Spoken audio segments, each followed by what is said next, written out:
Welcome to the Sacred Sadist Podcast, where power is refined, impact sharpens, and leaders move from success that contains to ecstatic legacy.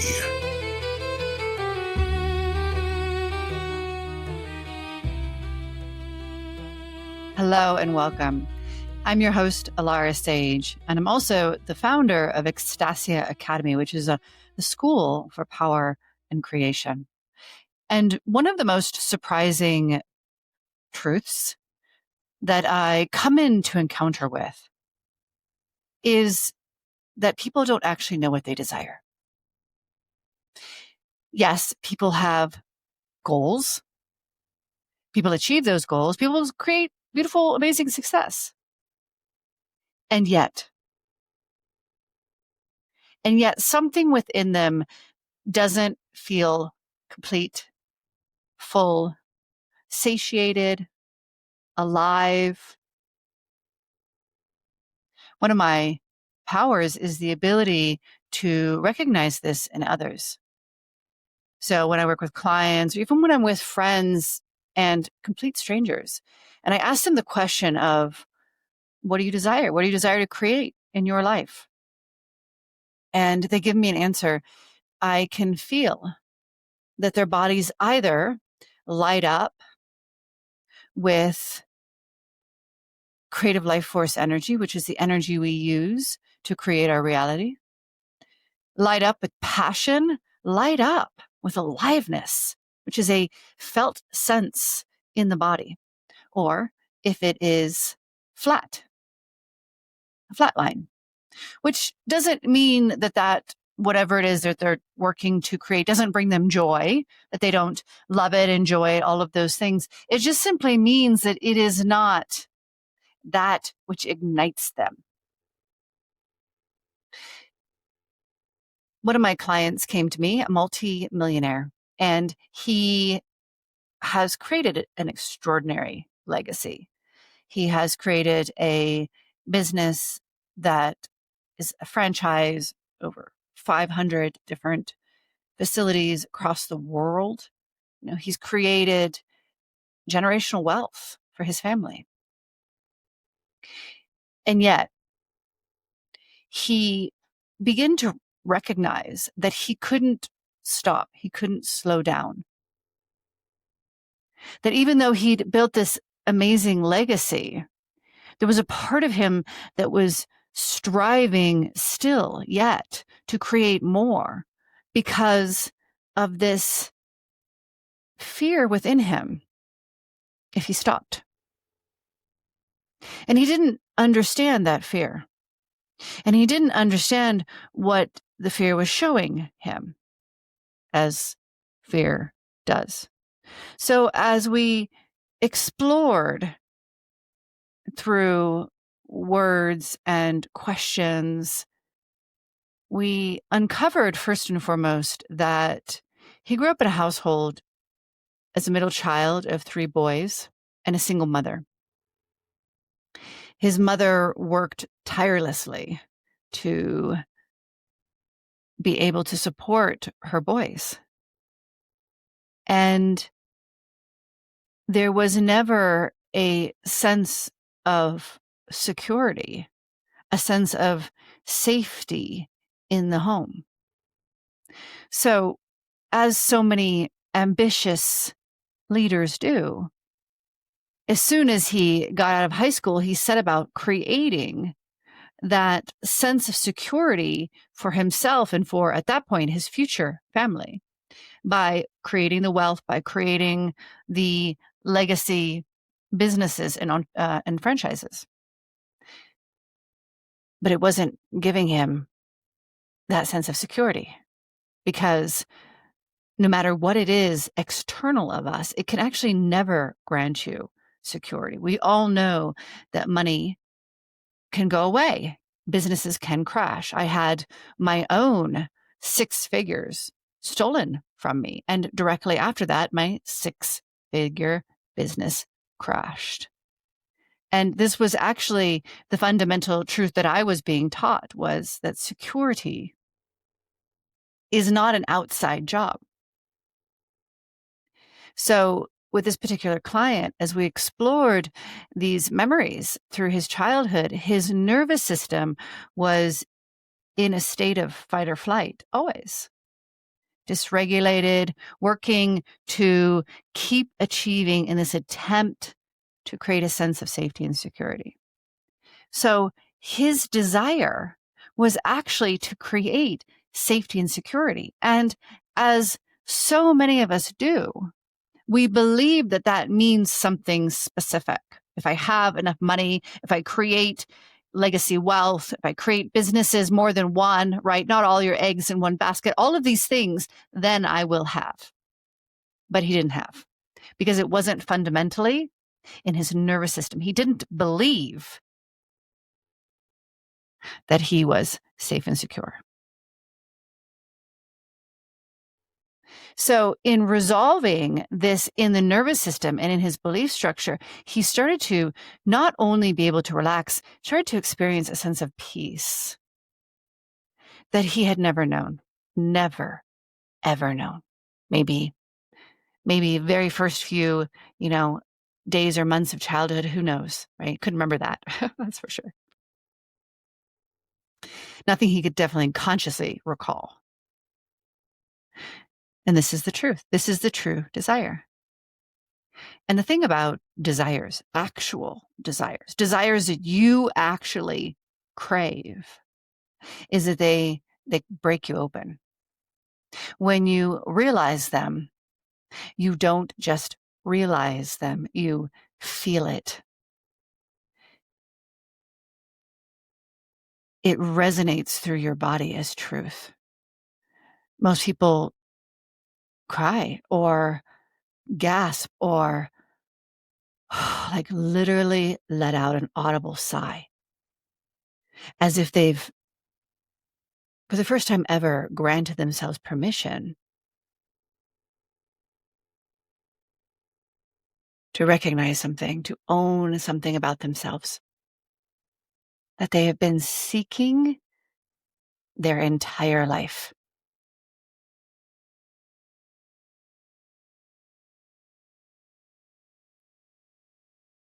And I have a plethora of stories like that, all very different fundamental desires. And the interesting thing is that when we believe that we're creating our desires, we have this sense that something is missing. We have this achievement and then the fallout after it. Like, well, I achieved that. It was glorious. Now what? Now I feel empty again. Now I feel like I have to go the next thing. And do not misunderstand me here. I am all about expansion. I'm all about our own personal journey of expansion. And there is a difference between expansion that is rooted in what you believe you desire that you don't actually desire, AKA he believed that the money, the wealth, the companies, the businesses, all of that was what he desired, that would grant him the safety security. When you're expanding through false beliefs, false desires, that they're not completely false, they're not completely wrong, right? Like the example of this client was, yes, I mean, we have been taught in society that money grants you freedom, that money grants you safety and security, even though it is a fundamental lie. And yes, it does grant you freedom to some extent, but it is not core freedom. It can still be altered, destroyed, taken from you, where your sense of freedom, your sense of safety, security within your body and the belief there can never be taken from you. That's the difference. That's the difference between being anchored in a belief structure that is, regardless of what happens in the market or to the country and the politics, all of that, it is unshakable. And so he believed that was all true. So it wasn't a complete lie. It's not like he was completely off track, even though a lot of people are completely off track, following dreams that their parents projected onto them. following goals that humanity told them they should have. So that exists as well. Well, my primary point here is few. Actually, let me rephrase this. I actually have yet to meet somebody that wasn't already on the path of desire and understands what I'm teaching here, that was creating their desires. I have yet to meet a single person. So that is a very high statistic, because this is one of the things I explore a lot, like I said, with my clients, of course, but I ask my friends, I ask strangers, because it ignites me. It is something of curiosity to me. So something I'm always exploring. So 100% of people that I've encountered have not been creating what they actually desire. Wow. So perhaps now you say, okay, wonderful. So how do I? Because in my framework, in my teaching, this is the first step. You can't know your direction if you don't know your direction, right? Your true north doesn't exist if you don't know which direction that is. So I'm going to bring in 3 steps. And these 3 steps are not probably anything you've ever heard anywhere else. Maybe some of them are, but I imagine the 3 steps combined you've never heard before. And if you really spend time with these 3 steps, you can reveal your desires to you. And one more thing I want to say before I move into the 3 steps is these innate desires, they are the seed of your destiny. When we recognize and pursue these desires, it doesn't matter what they are. It's really not about the thing. It's about what that thing ends up creating, which is your destiny. It is the fruit that it bears. Right? Because if you think about a fruit tree, starts off as a seed, grows into a tree. Yes, it's a tree, but it's the fruit that is really shared, enjoyed, experienced. And this level of a seed of your destiny, just think about that phrase. It will simultaneously ignite you and scare you, because those two are, first off, one and of the same energies. But I guarantee you that it will challenge you in a way that you've never been challenged. Like, for instance, this client, he never had to consider his breath. He never had to consider how he felt in his body.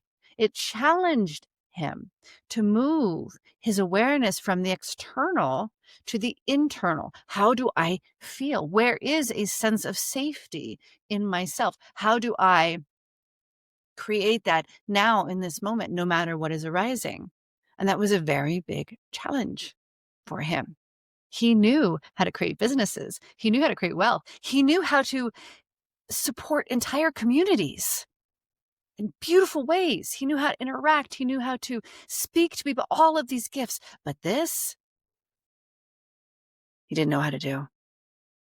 It was definitely challenging for him. So it will challenge you. And that challenge is where that fear lives. So you want to find that desire. When you move through these steps, it should crack you open. It should hit you in the gut. It should collapse you into this beautiful energy of feeling like you are coming home while being triggered and activated and excited and scared all at the same time. All of these things into the same moment.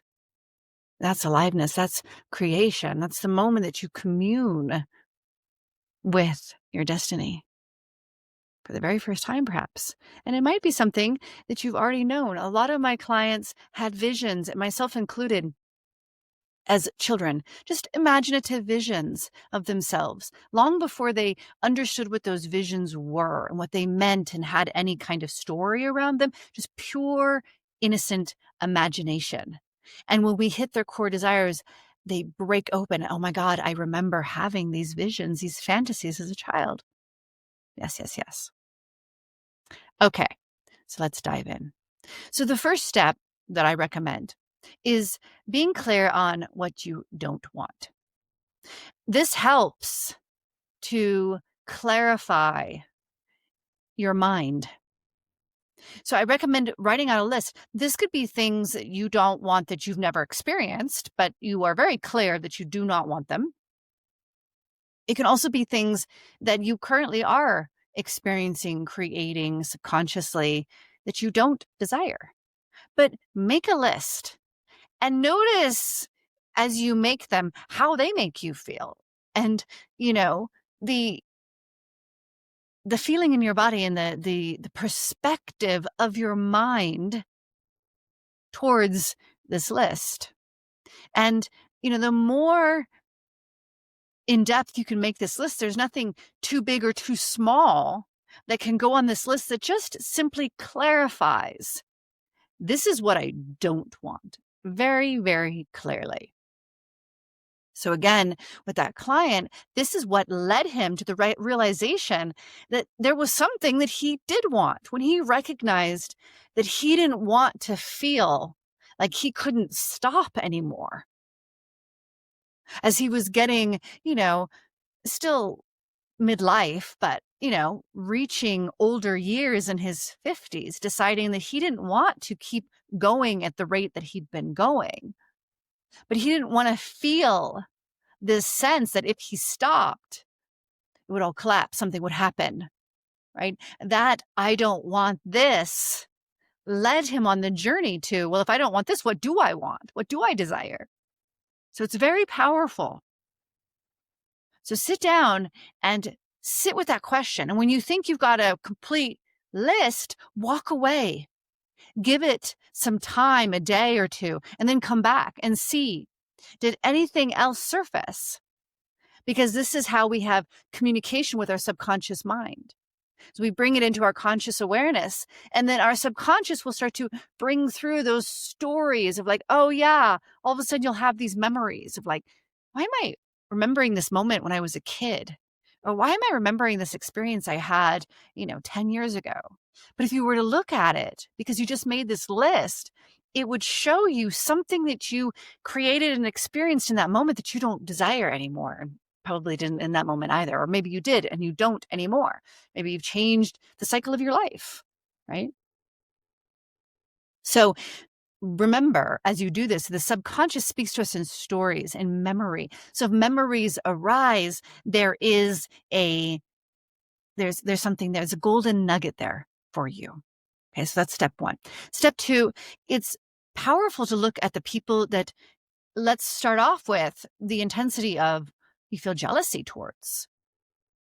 If you have a ping of jealousy, that is always a moment to pause. Because that is simply telling you something that you desire, that you haven't given yourself permission to own and thus create. That's all jealousy is. It's purposeful. It's not meant to make us feel like we're not good enough or somebody has something that we can never have. Quite the opposite. It's there to show you, hey, this is something you desire. And all of our desires are things that we are actually here to create. So not only are they something you can create, it's something that you personally are here to create. Isn't that beautiful? So jealousy. But if you don't experience jealousy, do you experience admiration, right? It's a little bit of a softer emotion than jealousy has that pang to it, that ping, that intensity, that sharpness. Whereas admiration feels much more from the heart, that you admire somebody, right? You respect them. And still, with admiration or respect, is there something that person is experiencing, creating, living that you yet are not, that you have not given yourself permission to. And it can be anything. And the important thing here is to not judge what they are. Make the list. They can seem silly. They can seem not important. Okay, so let me give you an example. I remember when I was in high school, I used to just really be jealous of the girls who would kind of dress like edgy and funky and like kind of their own style. And I had my own style. I was never a follower of the trend, but those like the ones that stood out, right? And I thought to myself, well, that's just not who I am. But I always felt that little energy, right?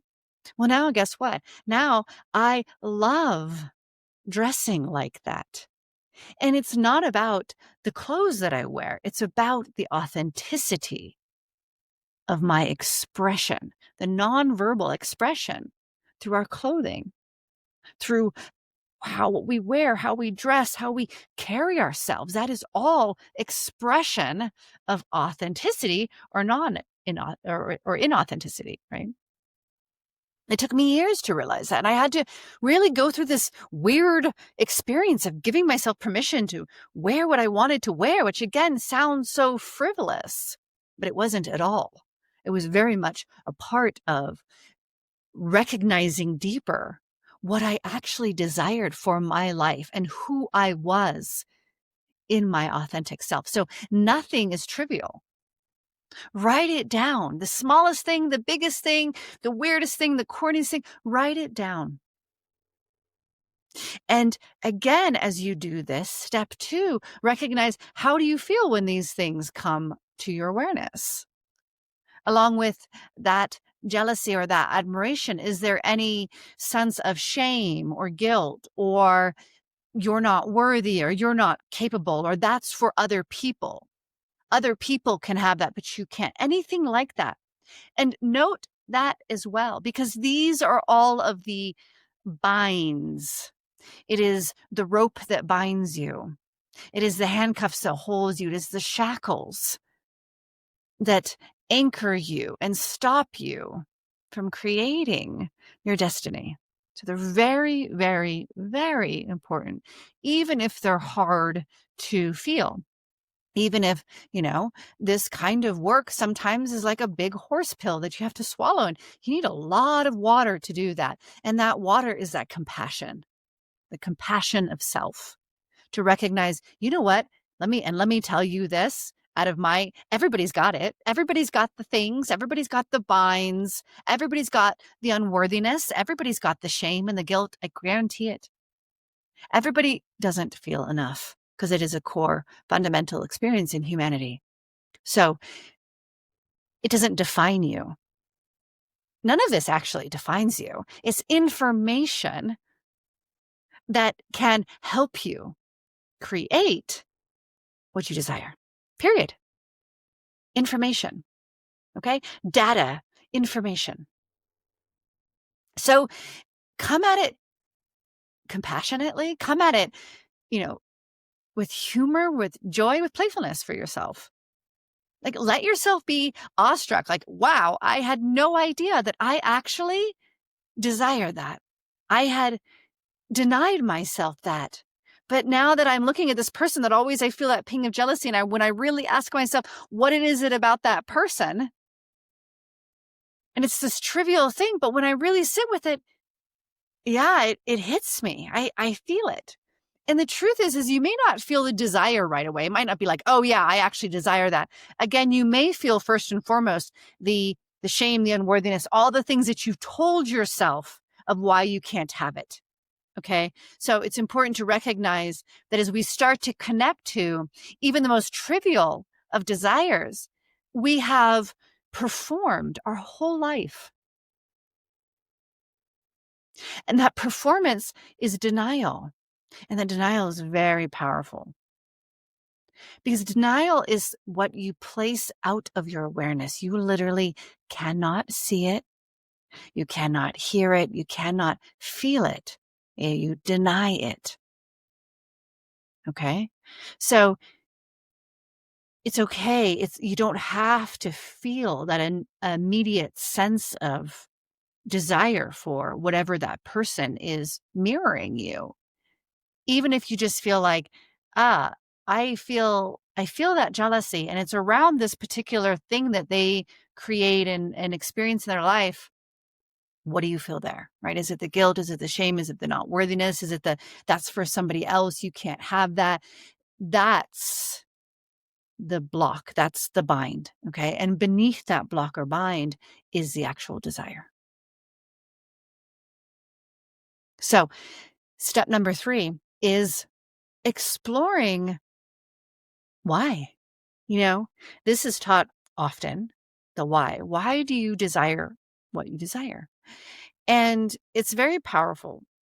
Most people say 5 whys. I invite you to go well beyond 5 whys, because 5 whys usually doesn't get you there unless you already have a sense of what this desire is.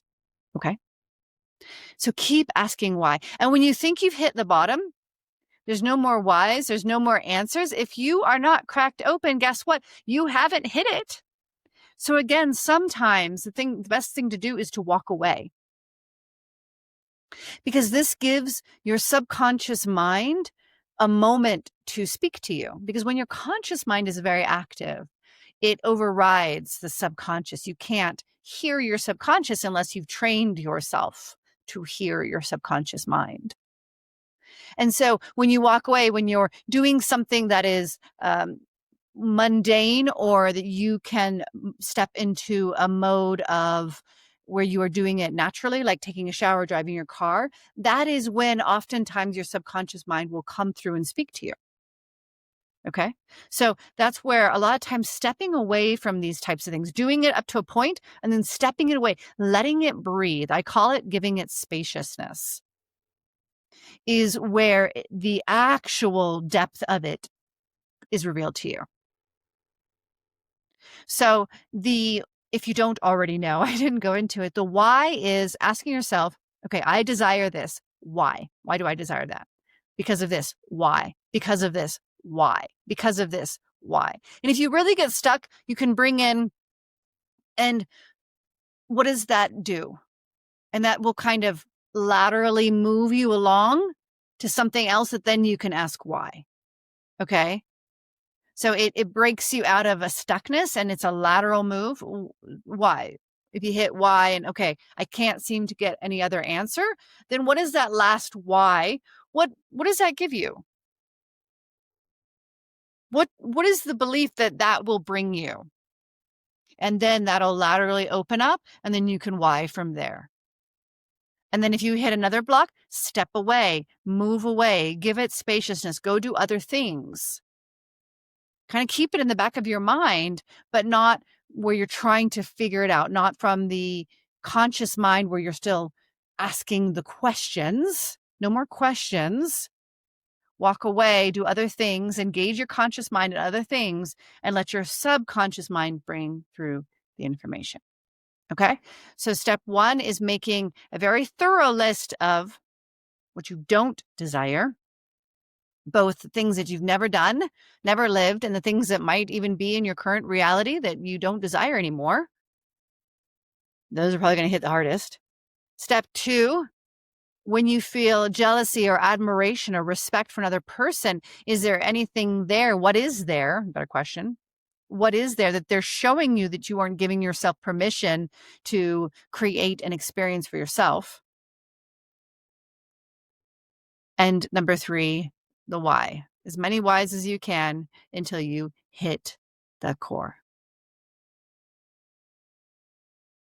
Again, you will feel it when you've hit the core. And it will change your life if you let it. It will change your life in the most beautiful way if you have the courage to 1, go down this road, 2, own that desire. As always, I appreciate you so very much. Thank you. And until next time, much love.